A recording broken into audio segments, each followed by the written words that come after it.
Hey, what's up, everybody? This is Charles. I want to welcome you guys to another episode of the Dreamerspro Show, where we cover everything from sports, hot topics, classic debates, entertainment, where we give you guys a fresh perspective on things and how we see them. And in today's episode, the topic is the one thing holding the Clippers back that no one is talking about, and that's the topic I want to get into in today's video. But before we get into that, I want you guys to please make sure, go ahead and hit the like button if you haven't already, hit the subscribe button, hit the notification bell to be notified whenever we drop our content. Also, be sure to check out our premium platform that we're launching next week. It is coming. I'm saying it again.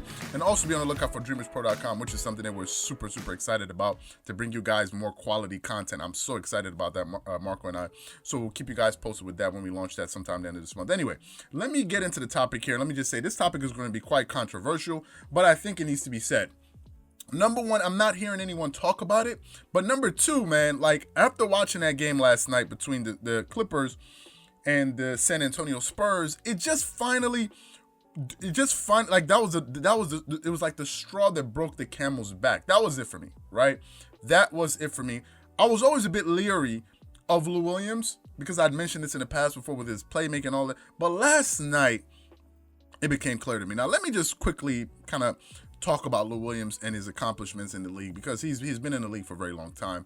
Lou Williams, they say he's the best six man in the history of basketball because he's won 3 Six Man of the Year awards. He won it in 2015, 2018, and 2019. In 2019-20, he lost out to his former teammate in Montrezl Harrell, who's currently playing with the Los Angeles Lakers.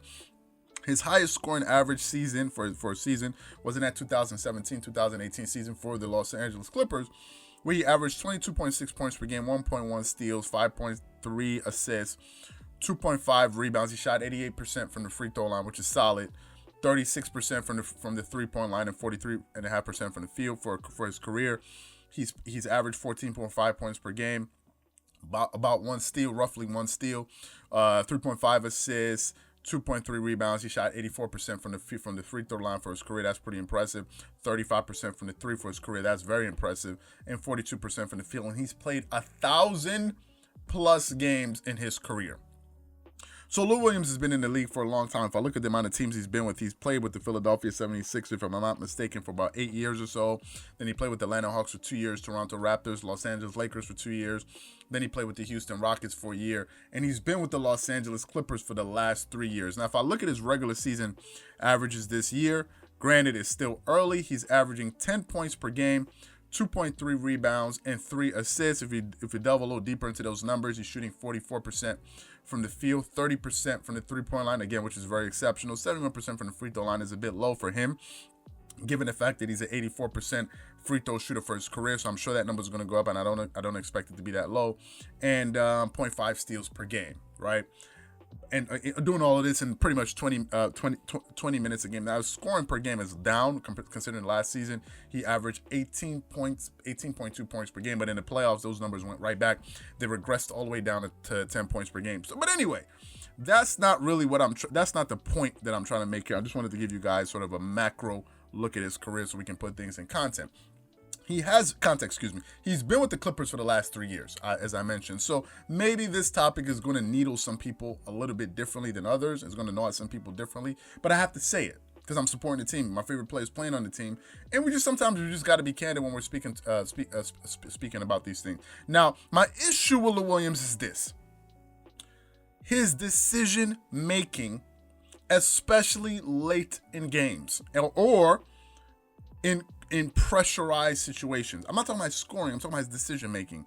If you watched that game last night, Lou Williams had a lot of untimely turnovers because he has this habit of getting up in the air, and then that's when he decides to make his decision. They always say, never leave your feet if you don't know what you're going to do. It's either you're going to jump to shoot or to pass.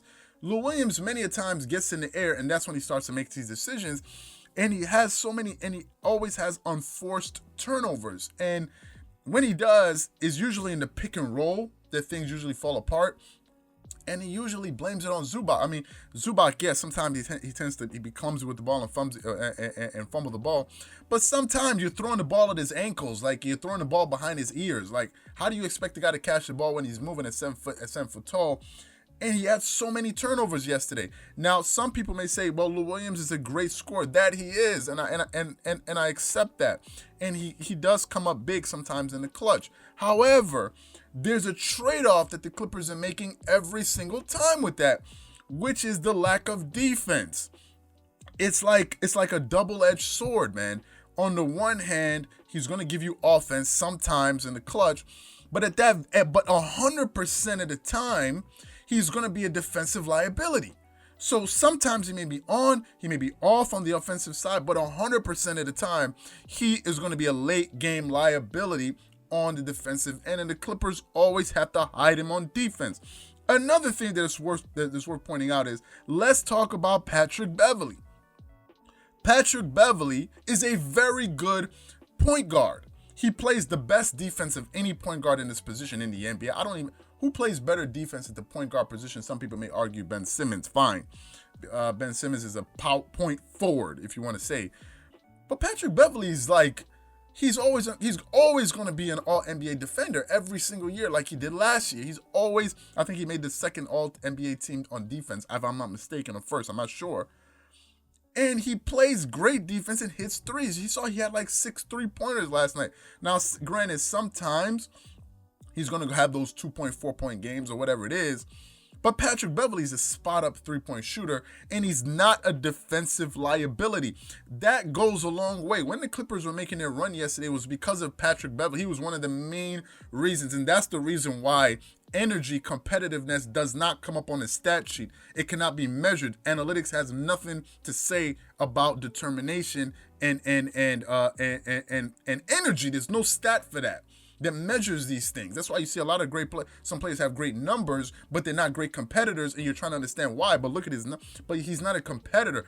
I would rather have a Patrick Beverley on my team that I know is going to compete every single blessed night than have a guy that's out there showboating and hot dogging, putting up good numbers, but he's not really playing great defense. He's making some bad turnover. I would rather have a Patrick Beverley, quite honest with you. Lou Williams is holding the Clippers back, and that's one of the reasons why I said, what's his name? Nicholas Batum needs to be on that second unit. You can't leave the second unit with Lou Williams, Luke Kennard, Zubac, and what's his name? And Marcus. That can't be your second unit. You need a high basketball IQ playmaker, decision maker on that second unit. Some people say, yes, the Clippers do stagger their offensive lineups. Yes, I understand it. Usually it's either Paul George or Kawhi Leonard on the floor. I get that. But still, that second unit needs better decision making, because too many times, man, I've seen Lou Williams shoot the Clippers in the foot. So many times. And on the defensive end, he's a liability. I think he's a hindrance, to be honest with you. I know some people are not going to like it, but I think it's a hindrance. I think I've heard him say that, listen, if he doesn't, I think if he gets traded to any other team, he's going to retire. I don't know what to say to that. What do you say to that, right? It's like he's giving you guys an ultimatum. You trade me away, I'm done. So you go find somebody else. And they've already given away 18 points per game off their bench, giving up Montrezl Harrell. But I just don't trust this guy late in games, man. I've seen it happen so many times last season. It happened in the NBA bubble, and it's going to happen here. Like, the fact that he just keeps making these bad turnovers in key moments when they were making their runs, it always happens. And some people would say, well, he scores and sometimes. Yes, but then what about the defensive end? Messes up the Clippers' rotations and all of it. They have to cover for him. It causes double teams and I mean, come on, it just creates all kind of mismatch issues on the floor, because they're always going to be searching for Lou Williams in a pick and roll. Literally, every time down the floor, if you have him in the fourth quarter, put him in a pick and roll. And then now what? Your whole thing is screwed up. But Patrick Beverley, you can't put him in the pick and roll. So in that second unit, it's another reason why Nicholas Batum needs to be on that second unit. But I don't know, man. I don't know. Anyway. What I want to know from you guys is, do you agree with me? Do you think that Lou Williams could be holding the Clippers back? Or do you think the Clippers can win in spite of him? Whatever you guys think, please leave your thoughts and comments in the comment section below. Again, if you enjoyed the video, please make sure you go ahead and hit the like button, hit the subscribe button, hit the notification bell to be notified whenever we drop our content. Once again, this is Charles here from Dreamerspro. Wishing you guys an amazing day. Catch you guys on the next episode. Peace.